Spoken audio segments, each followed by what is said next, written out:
À qui appartient la mer?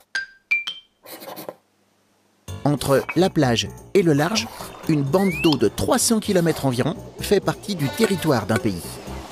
Dans cette zone, il faut respecter les lois de ce pays en matière de navigation, de pêche ou d'utilisation des ressources naturelles.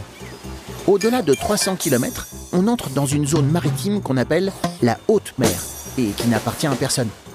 Ainsi, tout le monde peut faire pratiquement ce qu'il veut en haute mer, soit sur une superficie qui couvre plus de la moitié de la planète. Mais alors, qui protège les ressources de la haute mer? Il existe très peu de lois internationales pour les océans, et ce sont souvent les associations de protection de la nature qui alertent les populations.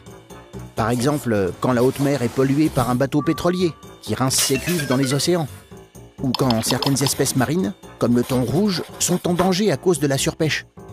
Si un laboratoire de médicaments découvre une algue au pouvoir miraculeux, il pourra en récolter tant qu'il veut, au risque de détruire l'équilibre marin. Et ce laboratoire pourra même empêcher ses concurrents d'utiliser la même algue venue de haute mer. Comme les algues, le pétrole et les minerais présents dans les fonds marins intéressent de plus en plus les États. C'est pour cela que les dirigeants du monde se réunissent jusqu'en 2017. Ils veulent trouver un accord pour réglementer les océans.